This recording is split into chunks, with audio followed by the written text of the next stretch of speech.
এ না, তোমরা মিষ্টি খাও, মিষ্টি মুখ করো। হ্যাঁ, বলছি যে সবাইকে দেখতে পাচ্ছি, কিয়াকে দেখতে পাচ্ছি না। কিয়া কোথায়?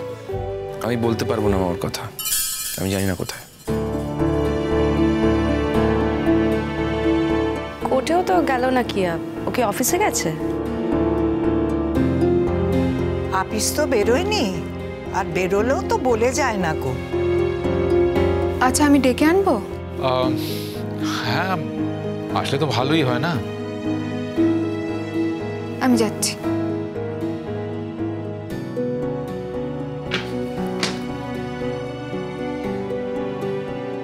ও, এই তো তোমাকেই ডাকতে যাচ্ছিলাম।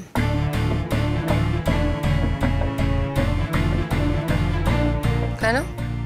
আমাকে দিয়ে কি দরকার? তোমাকে সবাই ডাকতে বলেছিল, সেই জন্য। আন্টির এত বড় একটা জয় হলো, তুমি একবার এসে কনগ্রাচুলেট করলে না কিয়া? আমি আসলে ভেবেছিলাম তুমি হয়তো অফিস গেছো, বাট বাড়িতেই যখন ছিলে আর একটু আগেই আসতে পারতে। এনিওয়ে, রোহিত আঙ্কেল সবার জন্য মিষ্টি এনেছে, আজকের দিনে ওটা রিফিউজ করো না, কেমন? মিষ্টিটা খেয়ে নিও। মিঠুদি, দাও।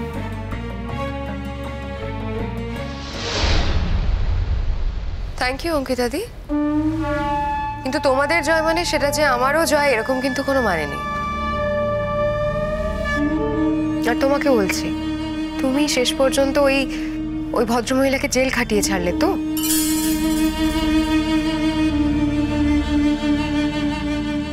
আমি? তুমি কি আমাকে দোষারোপ করছো নাকি? হ্যাঁ, অবশ্যই দোষারোপ করছি। তোমার জন্য একজন ভদ্রমহিলা জেল খাটছেন, তো দোষারোপ করবো না?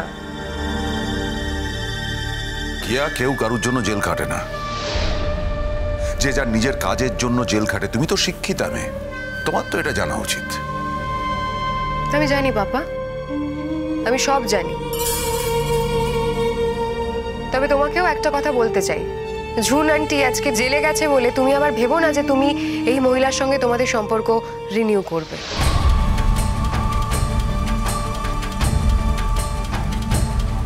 আর জেল থেকে বেরোনোর পর ঝুন আন্টি কিন্তু আবার এই বাড়িতেই ফিরে আসবে। ঝুন আন্টি কি তোমাকে এ বাড়িতে ওকালতি করার জন্য রেখে গেছে? আমি তো জানতাম তুমি ইঞ্জিনিয়ার, আবার ওকালতি কবে থেকে শুরু করলে? দাদু ভাই, কি বলি বলো তো দাদু ভাই, সব মানুষের ভেতরেই না একটা উকিল সত্তা থাকে। প্রত্যেকটা মানুষই জীবনে কারোর না কারোর হয়ে অ্যাডভোকেসি করে। কেন? এই তো রোহিত সেনকে দেখে সেটা বোঝেনি? তিনি তো সারা জীবনই একজনের হয়ে ওকালতি করে গেলেন, উনি তো উকিল না?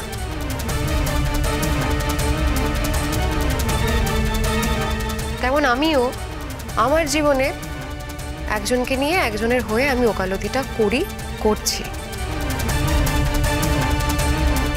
আর লাইফে কখনো না একটা পোল বেছে নিতে হয়।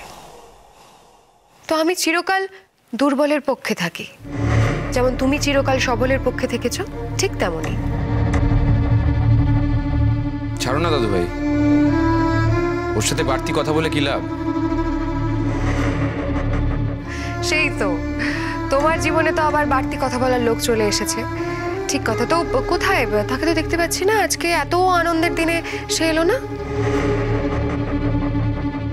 কার কথা বলছো তুমি? দাদা ভাই, তুমি না জাস্ট আর কথা বলো না প্লিজ। তুমিও শেষ পর্যন্ত তুমিও নিজের ভুল পাল্টে নিলে।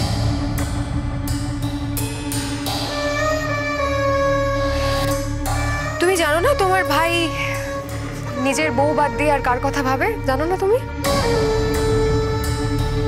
কিয়া, তুমি যার কথা মিন করছো তাকে কিন্তু সঙ্গে করে আমি আনিনি, অথচ তার আশাটা সব থেকে বেশি ইম্পর্টেন্ট ছিল। তার আর আমার মধ্যে সম্পর্কটা অতটা ফর্মাল নয় যে সে আসেনি বলে আমাদের মধ্যে কোনো মিসআন্ডারস্ট্যান্ডিং হবে। সে আসবে, জয়ের মুকুট পরেই আসবে। যখন সে তার প্রাপ্য সম্মান পাবে তখন আসবে, তুমি চিন্তা করো না। যা, তাহলে তো সেই দিনটা আর কোনোদিনই আসবে না প্রত্যুষ। কিয়া, আমার মনে হয় ডিঙ্কার সঙ্গে তোমার যাই হোক না কেন, আজকের দিনে অন্তত সেসব ভুলে যাও। আজকে একটা বিশেষ দিন, আনন্দের দিন। আমার মনে হয় সেই দিনটাকে সম্মান করা উচিত। দেখো বাবা, তোমার জীবনে আনন্দের দিন মানে সেটা যে আমার জীবনেরও আনন্দের দিন হবে এরকম কিন্তু কোনো মানে নেই। এই যে জুন আন্টির জেল হয়েছে, এটা কিন্তু আমার ভালো লাগেনি, আমার খুব খারাপ লেগেছে। আমি একদমই এটা মেনে নিতে পারছি না। আমার ঠিক কি করার ছিল বলো তো কিয়া? মানে তোমার কথা অনুযায়ী কি, যে নিরপরাধী সে জেলে পচে মরবে, আর যে অপরাধ করেছে সে মুক্ত হাওয়ায় সুন্দর ঘুরে বেড়াবে, তাই তো? শুধু মানে আমার মনে হয় শুধু আজকের দিনটা দেখেই কে অপরাধী আর কে নিরপরাধ সেটা বিচার করা ঠিক হবে না। কারণ সবার আগে আমাদের ভাবতে হবে যে অপরাধী সে কেন অপরাধ করেছে, তার অপরাধ করার পেছনে কারণটা কি। তার জীবনে যদি তোমার অস্তিত্ব না থাকতো তাহলে হয়তো সে এই অপরাধটা কোনোদিন করতোই না, তাই না? এখন আমি তোমার কাছে একটা প্রশ্ন রাখি। প্রশ্নটা হলো যে তোমার যখন এত আত্মসম্মান, তাহলে ডিভোর্স হওয়ার পরে তুমি এই বাড়িতে কেন ছিলে? তোমার অস্তিত্ব তার জীবনে কেন ছিল? এটার উত্তর তুমি আমাকে দিতে পারবে? Shut up.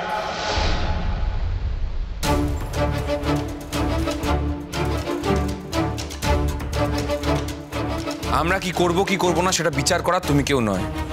তুমি নিজের কাজে যাও। সত্যি কিয়া, একজন শিক্ষিতা মেয়ের বিচার বুদ্ধি যেরকম একটা কালো কাপড় দিয়ে ঢাকা থাকে, তোমাকে দেখে আমি প্রথম শিখলাম। কার বিচার বুদ্ধি কালো কাপড়ে ঢাকা আর কার বিচার বুদ্ধি মুক্ত বাতাসে সূর্যের দিকে তাকিয়ে আছে সেটা বিচার করার আপনি কেউ নন মিস্টার রোহিত সেন, তাই না? কারণ ঠিক ভুল বিচার করার অধিকার আশা করি আমারও আছে। আর যেটা আসল কথা, আমি তো এখানে মিষ্টি খেতে বা এই ভদ্রমহিলার সঙ্গে আমি এখানে দেখা করতে আসিনি।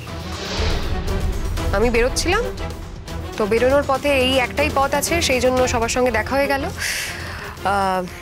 তাই এখান দিয়েই নামতে হয়েছে।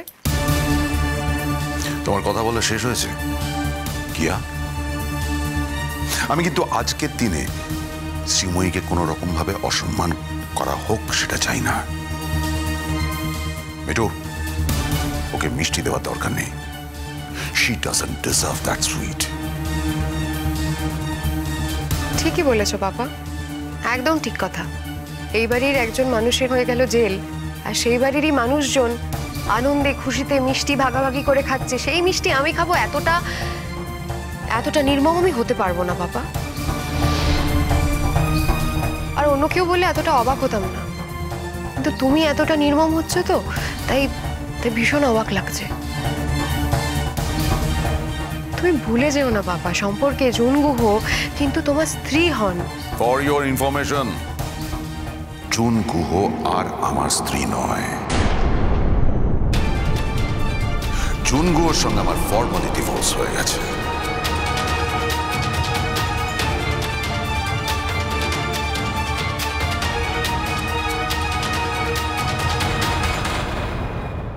অনিন্দ, যা বলছি ঠিক বলছি। অনিন্দ সেনগুপ্ত মিথ্যে কথা বলছে না। আমি ডিভোর্স ফাইল করেছিলাম। কোর্ট থেকে জুন গুহকে কোর্টে অ্যাপিয়ার করতে বলা হয়েছিল তিনবার। সে সেটা ফেল করেছে। হ্যাঁ, সে যাতে ফেল করে সেই চেষ্টা আমি করেছিলাম। সেই কৌশলটা আমায় নিতে হয়েছিল। ডিভোর্স হয়ে গেছে।